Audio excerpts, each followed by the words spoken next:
So I just got done playing 1.2, 1.3. The video for that is already up, and if you want to check that out. And now I'm going to react to the game theory for Amanda the Adventurer. Hi Internet, welcome to Game Theory. I'm MatPat. Today we're going to be talking about Amanda the Adventurer. Do you know which of these games that is? That's right, we need to play this game so we can make a theory. What kind of theory should we make? Let's try again. What kind of theory should we make? Say the right answer. That's right, a game theory. Well, look at that. We're now outside your house. How do we break in? Come on, you have to choose something. Let me in. Let me in. Let me in. Let me in. Hello, Internet! Welcome to Game Theory, the show that's asking, do you see the subscription button? Don't click on that one. Nope, you don't want to see what happens if you click on it. Good choice. What a good.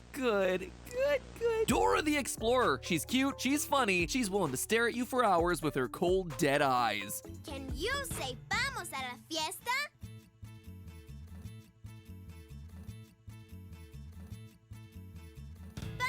But what if you took the concept of Dora the Explorer and truly let it enter the dark nightmare purgatory that we know all children's programming to be? Enter Amanda the Adventurer, a short little indie title developed by designer James Pratt as part of Dread XP's found footage jam back in April. The basic premise is that you find some old VHS tapes of the show Amanda the Adventurer in your attic, but immediately you can tell that something here is gonna be amiss. I love that the one E is backwards. That's how you know it's scary, Matt. But they figured, like, the rest of the E's are correct.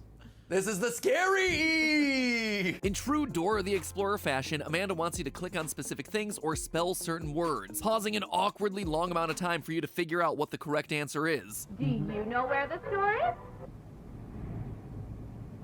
But be careful, because this ain't the Dora you grew up with. If you answer any of Amanda's questions incorrectly, she starts to get irritated. Troll her for long enough and she starts forcing you into responding with the right answers, removing all other options or just straight up seizing control of the keyboard. Also, can we just agree that it's a bit strange we're watching VHS tapes, but we're playing them like a video game, typing and using the mouse to click on answers? I'm just saying, it doesn't quite make a lot of sense. Over the course of the three tapes, Amanda and her friend Wooly the Sheep take you to a handful of different locations. The first tape focuses around getting apples from the grocery store, despite the fact that our friend Wooly seems to be allergic. I'm allergic to apples. That's okay. You should never be afraid to try something new. At the end, a glitchy roll of credits plays. Of course, I look through all the credits frame by frame to see if there might be anything hiding there. Mostly it was just parodies of real-life celebrity names that make you go, oh yeah, that's a reference. Directed by Heave Starvey, as opposed to Steve Harvey. That's funny, so that's good. Lance Pimmerman. I think it's like Hans Zimmerman. Oh, good one. Yeah. Music by Hans Zimmer. That's right. But outside of all the groan-worthy comedy, there is actually a secret code hidden inside this thing. Text that says, turn the TV off now. So, like any good theorist, I did exactly what I was told. Or at least I tried to. I pressed every single button, but nothing would turn this thing off or break. There was just the empty sound of my clicking mouse. So, having no choice but to carry on with Amanda's adventure, we went in with episode 2. Let me tell ya, that scary backwards Z wasn't lying. As soon as the tape begins, we see Wooly walking towards the camera, breaking the fourth wall to address us on the other end of the screen, telling us to listen because he doesn't have much time. Oh, it's you. Okay, we don't have much time. Whatever you do. A glitch then forces Wooly back into his normal position. Today's adventure has us at the butcher's to get some meat for Grandma, which is weird considering that Grandma's a vegetarian. Today, we're going to get meat for Grandma. But isn't Grandma a vegetarian? Once you fill in the blank and ask the butcher for meat, he brings out a large pile of realistic looking stuff, and we just stand there awkwardly watching as he cuts, and Amanda slowly turns to Wooly. Beef.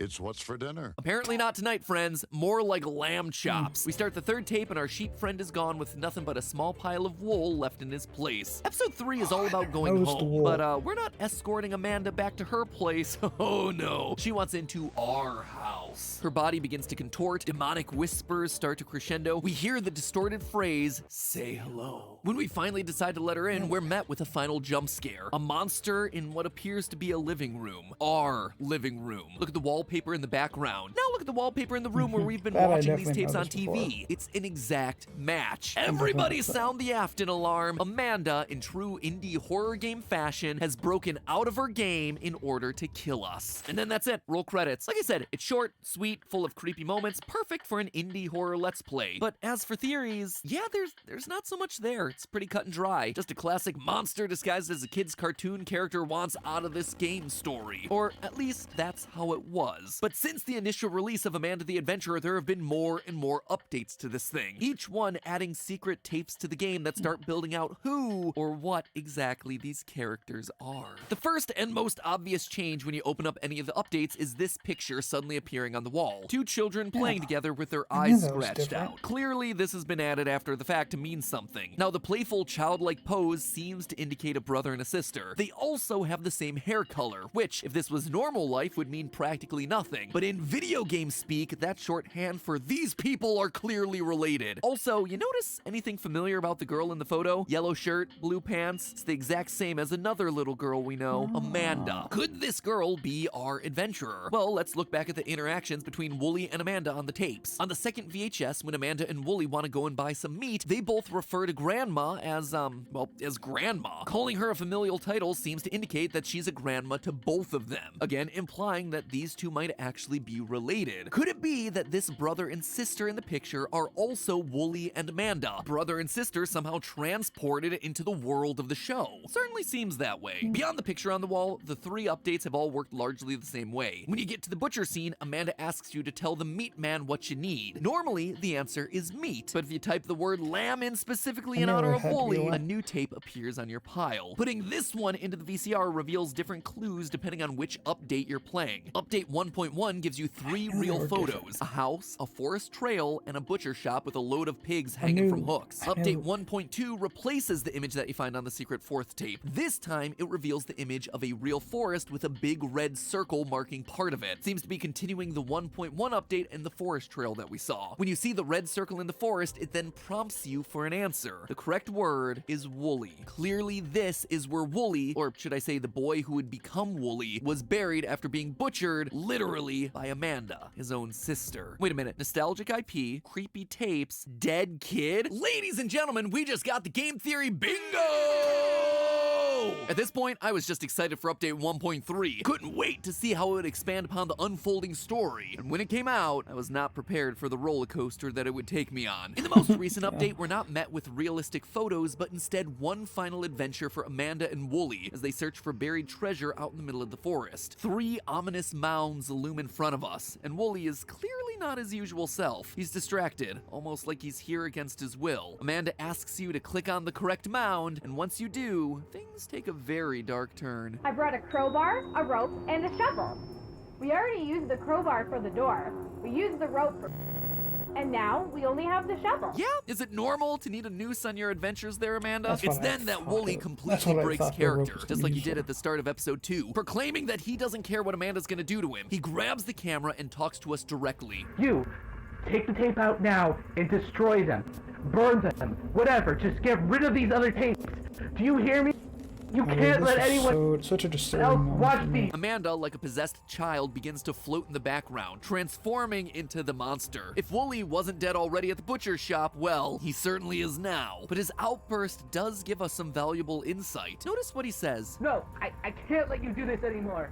I don't care what you do to me. The key word here is anymore. This Anymore. isn't Amanda's first rodeo. She's done this before. But what is the this that she's doing exactly? Well, for that, we actually have to go to the game's itch.io page. On it, we have two very obviously Didn't think scratched of out looking lines. like- The on first, the itch.io curiosity takes hold and you decide to watch the tapes and let horror, scratched out, nostalgia, take you back to a simpler time, and quote again, included with this box set, let me out. So we have ourselves an entity in the tape that wants out, and in a clever pun, pun, a horror that takes you back. In short, it seems like a monster is coming out of the TV and is dragging victims back into the tapes, feeding souls into the world of Amanda the Adventurer. Probably the reason why all the objects and buildings and trees here have eyes, because there's people trapped inside of this thing. Like Wooly said, he can't do this anymore. Based on the number of living objects inside of this world, looks like the two of them have been busy for a while. The whole thing actually reminds me a lot of the horror movie The Ring, specifically the American sequel The Ring 2. If you don't know, The Ring franchise is all about a girl named Samara who exists inside of a cursed VHS tape. If you watch the tape, 7 days later, the evil girl crawls out of the TV to kill you. And immediately you can start to see a resemblance in these stories. Amanda and Samara, sisters from other misters, crawling out of TVs to kill people who watch their show. But specifically in the sequel, one of the main characters has a dream about being pulled into the television and is then literally possessed by Samara. Later on, another character gets dragged in. Sounds awfully familiar, right? And in both The Ring and Amanda the Adventurer, our monster clearly wants to get out, but doesn't seem to want to stay out, having to return back to the realm of the VHS every single time. That then begs the question, was Amanda always a monster, or was she and her brother the first to be dragged in by something that was already on the tapes? Honestly, it's unclear. There's not a lot to go off of, but if I were to guess, it actually has to do with this right here. These weird white circles that are on the top of the monster's head. Notice that overall the monster has humanoid features, fingers, hips, even has Amanda's hair buns. Really, the most notable thing about the design here are these white dots. Are they empty eyeballs? Some sort of a fungus? Maybe. But to me, knowing that this is a game where humans and monsters are entering and leaving digital worlds, they're very reminiscent of the nodes on an EEG cap. Now, longtime theorists know that in a former life I studied neuroscience, and one of the labs that I worked in did experiments using these sorts of EEG caps, or electroencephalography caps. Basically, these caps are networks of electrodes placed at specific locations around the head, all reading electrical signals that are passing from one section of the brain to the next. No joke, in the experiment that I worked on, I could read what a person's brain was thinking before they themselves realized it. Now, obviously, I'm talking about very rudimentary signals here, but in theory, in neurological theory, I was taking a person's thoughts and I was putting them into a computer via these electrical signals. This could be an explanation for the Amanda monster, a girl that was brought into the game using one of these sorts of caps, and now she's trapped, eager to force others to join her inside this VHS world. Or considering that Amanda's a 3D animated character, maybe this was a situation with mocap gone awry, where little white dots were placed all over the actress's face and body to capture her movement to create animation, only for her to then wind up inside of the machine. Regardless, this appears to be the moment of Wooly's death. Amanda and Wooly have lured yet another victim to the forest. Wooly can't do this anymore. He stands up to Amanda and is ultimately killed off and buried in the woods for it. It's worth noting here that the brother in the game, Wooly, is depicted as a sheep. Up to this point, he's someone who's been too scared to stand up for what's right. He's been sheepish. He's then followed along with Amanda's murder scheme. He's followed her like a sheep does.